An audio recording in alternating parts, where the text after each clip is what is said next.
friends, welcome to the Mother's Day project part 3. This is the last part of your Mother's Day project. So far we should have something that looks like this. This is your watercolor painting on this side with the salt and glue. Then these three are your paper cup or plastic cup painting. Right there, my blue, yellow, and pink, red kind of color. And those were the 3 different types of paints that we made because Mr. Shenda does not have paint at home, unfortunately. But these work perfectly fine, and we are going to work on our last part of our Mother's Day project. So this part, you'll be needing a Q-tip or a few Q-tips. If you don't have Q-tips at home, that's fine. You can use a paintbrush. I just think the Q-tips make dots nicer than the paintbrush, which is what we're going to be doing. We're going to be making some baby breath. Can you say baby breath?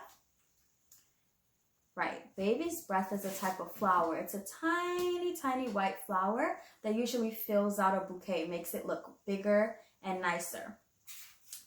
Since we used a white paper, if you use the white paper like me, I'm not going to make our baby breaths white because it's not going to show on the paper. So what I did was mix this purple color. I'll bring it closer. I used red and blue, and I mixed it together, and I made this kind of purple color. And I'm just going to dip my Q-tip in. There you go. And I'm going to make a long line of dots, of purple dots, right through our paper. So I'm going to start here.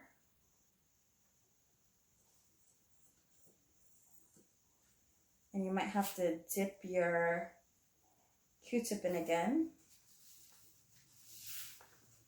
If you guys can see, I made like that long line of purple dots straight through our blue flower. And maybe I will go through the flower just so you guys can see it better. There goes that long line of purple dots. And you're just going to continue making maybe 3 or 4 of these through your whole paper. So I'm going to make one from here.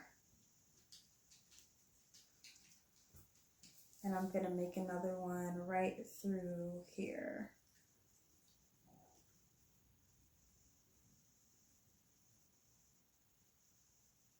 So there goes the base of your baby breaths, these nice dots. Then you're going to get some green paint. I made mine by mixing yellow and blue together to get this kind of lime green, very bright paint. And you're going to take a different Q-tip. You can take a new Q-tip, completely undirtied, or you can take the same Q-tip and use the other side that's nice and clean, and you're going to dip it in your paint, and you're going to make a long line connecting your little dots to make the stem.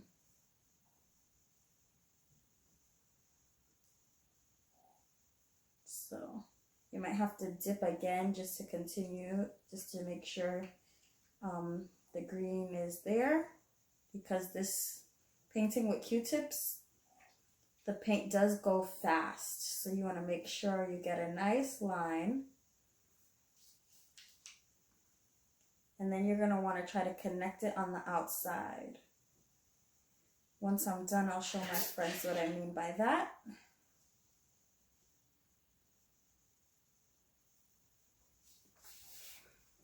There's the first one. As you can see, it looks like it goes through the whole thing to keep your baby breaths up. After you make that line, if you want to fill in around the green line, you can take more purple and just start making dots all around that green line to fill it in.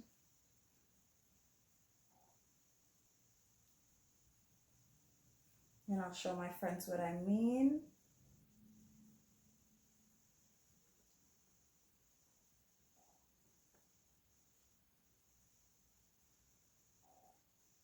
Make some dots.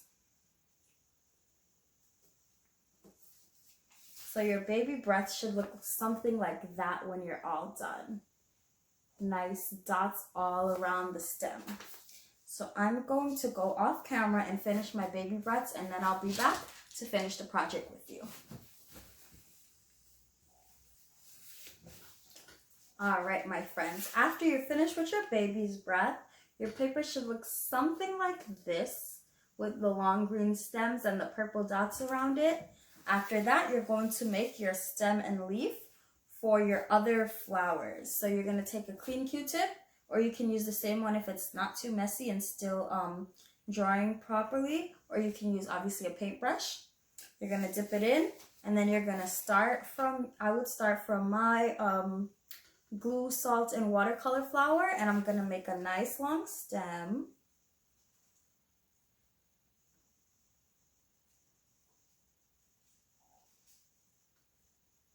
Straight down, and then I'm going to make a leaf.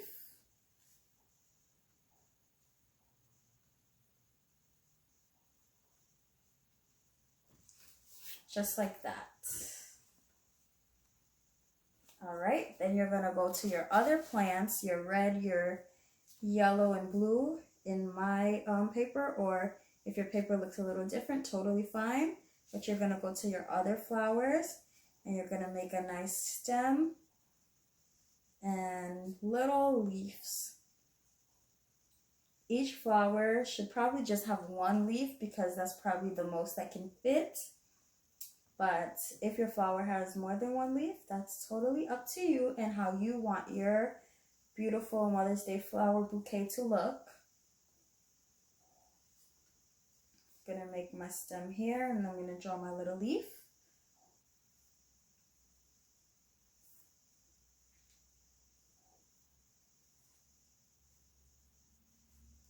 Okay. So this is what your bouquet should look when it's all finished.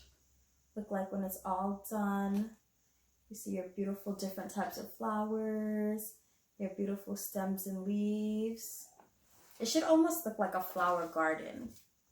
And then the last part of your project is to write a special message for mommies on your paper. If you have no room on your paper, that's okay. You can take a separate piece of paper, write your message, and you can attach it to the bottom or the top or the sides of your paper with glue or tape or any other adhesive. So you can write something like, I love you, mommy, happy Mother's Day, you're the best. I'm going to write I love you at the top of mine in marker or anything you would like to write. You can use crayons, colored pencils, just a regular pencil, anything.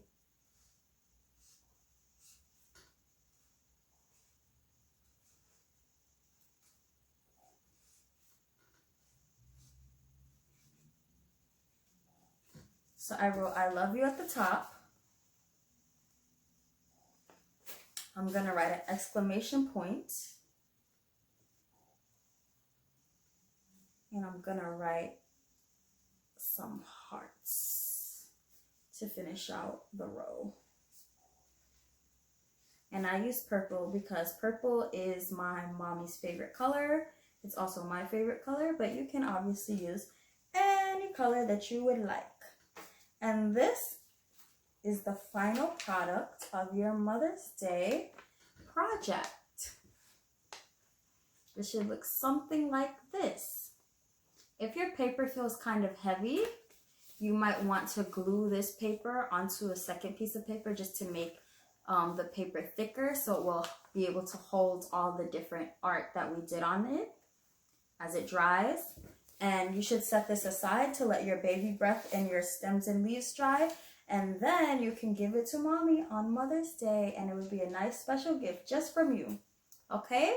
I hope my friends enjoyed this project. Bye-bye.